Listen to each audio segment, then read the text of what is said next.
What is the definition of ethics? What is ethics?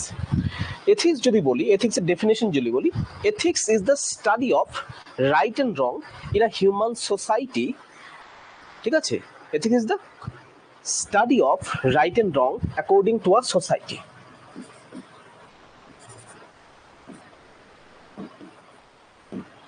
Ethics is the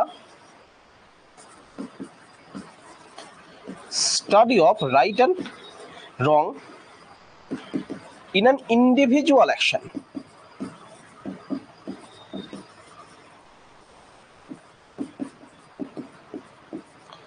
according to a society. সোসাইটির মতামত অনুযায়ী, সমাজে যে আমরা বাস করছি, সমাজের মতামত অনুযায়ী সঠিক এবং বেঠিক কোনটা, এটার যে অধ্যয়নটা রয়েছে, সঠিক এবং বেঠিকের যে অধ্যয়ন রয়েছে, এটাকে আমরা এথিক্স বলে থাকি। আমাদের সমাজে কোনটা সঠিক কোনটা বেঠিক, এই বিষয়টা হচ্ছে আমাদের ডিসাইড করবে হচ্ছে এথিক্স থেকে। Ethics is the study of right and wrong in an individual action according to a society. একটা মানুষ যে আচরণ করছে, এই মানুষের আচরণের মূল্যায়ন যে রয়েছে, এই মূল্যায়নটাকে আমরা বলছি হচ্ছে ethics. It's a set of principles. এটা হচ্ছে একটা নীতির সমাহার। It's a set of principal. It's a set of principles that people should follow while performing a task. মানুষ যখন কোনো কিছু করে, মানুষ যখন কোনো কাজ করতে চায়, সেই কাজটা করার সময় মানুষ যেই নীতিগুলো ফলো করে, সেগুলোকে আমরা কি বলি? সেগুলোকে আমরা এথিক্স বলতে পারি। ঠিক আছে?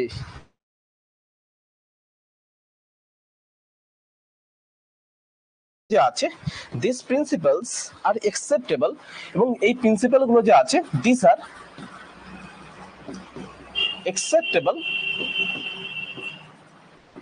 In the society.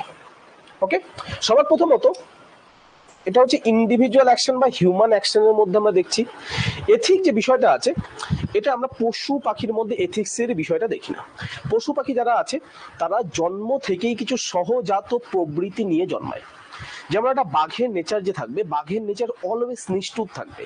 একটা বাঘ সবসময় কি করবে? তার সামনে যেটা আসবে সেটাকে খেয়ে ফেলবে, এটা বাঘের নেচার। সিমিলারলি একটা যদি আমরা কোকিলের কথা বলি বা কুক্কু বার্ডের কথা বলি, কুক্কু বার্ডের শিশুটা যে আছে, যখন সে জন্মায়, জন্মানোর সাথে সাথেই তার মধ্যে ক্রুয়েলটি একটা বৈশিষ্ট্য থাকে। ঠিক আছে? কুক্কু বার্ডের নেচার কি আছে? তার নেচারটাই হচ্ছে ক্রুয়েলটি, প্লাস কি কানিং, প্রচন্ড চালাক হয়, at the same time hard working হয়। Hard work plus patient plus consistence, একটা কোকিলের এগুলো বৈশিষ্ট্য। একটা কোকিল কি করে? কোকিলের মেন বৈশিষ্ট্য কি? কোকিলের নিজস্ব কোনো বাসা থাকে না। আমরা সবাই জানি কোকিলের নিজস্ব কোনো বাসা থাকে না। তো কোকিল কি করে? কাকের বাসাতে যায়। কাকের বাসাতে গিয়ে সেখানে ডিম পেড়ে চলে আসে। এখন কাক যে আছে, কাক কোকিলের ডিমটাকে নিজের ডিম মনে করে। তো কাক কি করে? সেই ডিমটাকে ফুটিয়ে কোকিলের বাচ্চা বেরোয় সেখান থেকে। কোকিলের বাচ্চাটা যেই পৃথিবীতে আসলো, তখন সবার প্রথমে দেখে কাকের নিজস্ব কটা ডিম আছে। যদি কাকের দুটো ডিম থাকে, কি করবে? কোকিলের বাচ্চাটা চেষ্টার মাধ্যমে, কঠোর পরিশ্রমের মাধ্যমে সেই ডিমগুলোকে সেই কাকের যে বাসাটা আছে সেটা থেকে ফেলে দেবে, যাতে ডিমগুলো নষ্ট হয়ে যায়। ঠিক আছে? এবং কোনো যদি অন্য শিশুও থাকে, সেই শিশুটাকেও পিষতে পিষতে সেটাকেও নিচে ফেলে দেওয়ার চেষ্টা করবে। তো কোকিলের বাচ্চার জন্ম থেকেই একটা বৈশিষ্ট্য আছে, সেটা হচ্ছে ক্রুয়েলটি। কোকিলের এটা জন্ম থেকেই বৈশিষ্ট্য। এই কারণের জন্য কোনো পশুকে যখন দেখবো, পশুর মধ্যে আমরা এথিক্যাল কিছু খোঁজার চেষ্টা করি না, যে একটা পশুর এটা এথিক্সের মতো করার চেষ্টা করি না। আমরা কেবলমাত্র এথিক্যাল বিষয় যেটা আছে, সেটা আমরা কেবলমাত্র খোঁজার চেষ্টা করি মানুষের আচরণের মধ্যে। একটা মানুষ সমাজের মধ্যে যে আচরণ করছে, সেই সমাজে কিছু বলতে পারো সেট অফ রুলস রয়েছে, প্রিন্সিপালস রয়েছে। সেই রুলস এবং প্রিন্সিপালস নিয়ে মানুষের সমাজের মধ্যে আচরণ করা কথা বা আচরণ করা উচিত। ঠিক আছে?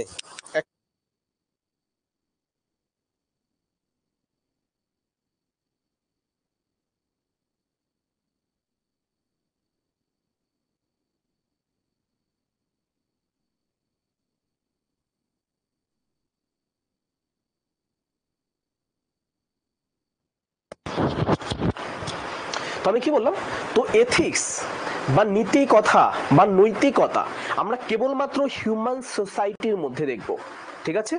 এবং এটা এই এথিক্যাল যে ভ্যালুটা আছে এটা সমাজ অনুযায়ী চলে, ঠিক আছে? যখন সমাজের পরিপ্রেক্ষিতে দেখি কোনো কিছু সঠিক না বেঠিক তখন সেটাকে আমরা এথিক্স বলি। এই এথিক্সের মতো আরেকটা টার্মস আমরা পেয়ে থাকি, সেই টার্মসের নাম হচ্ছে মোরালস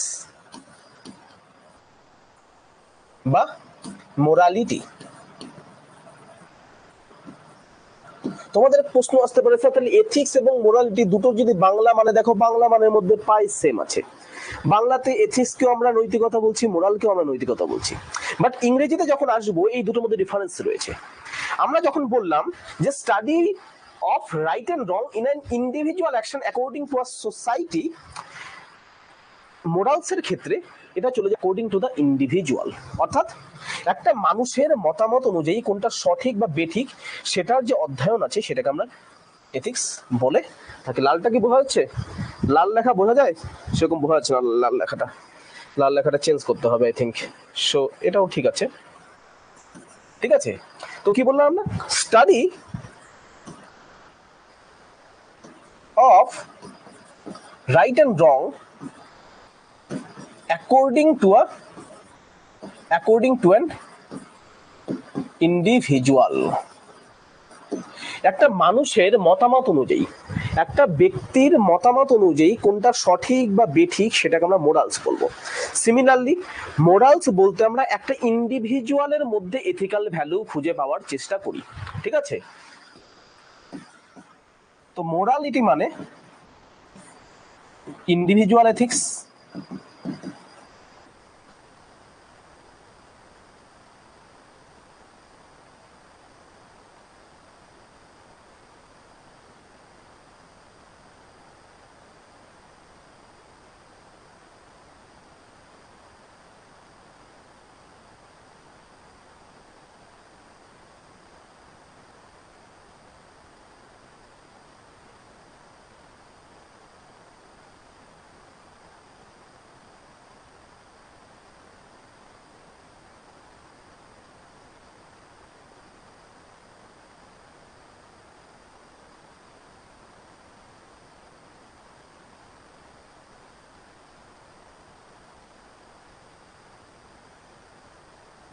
বা সহিংসতা against a person is not good, এটা রং, তাই তো?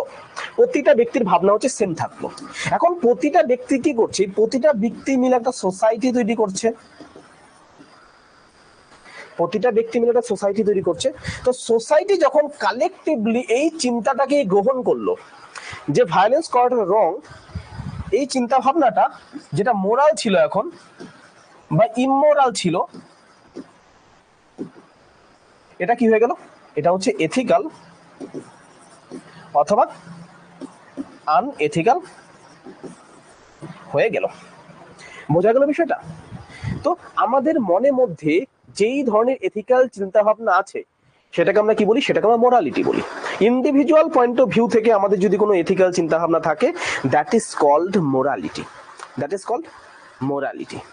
ইন্ডিভিজুয়াল চিন্তা ভাবনা পেরিয়ে যখন সেটা সমাজ সেই চিন্তা ভাবনাটাকে একসেপ্ট করে ভালো হিসাবে বা মন্দ হিসাবে, তখন সেটাকে আমরা কি বলি, এথিক্স বলি অথবা আনএথিক্যাল বলে থাকি।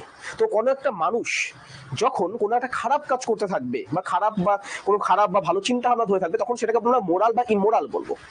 কিন্তু সমাজের মধ্যে যখন খারাপ কিছু হয়ে থাকবে তখন সেটাকে এথিক্যাল অথবা আনএথিক্যাল বলে থাকবো। বোঝা গেল বিষয়টা? আমি কি বোঝাতে পেরেছি আমি কি বলতে চেয়েছি?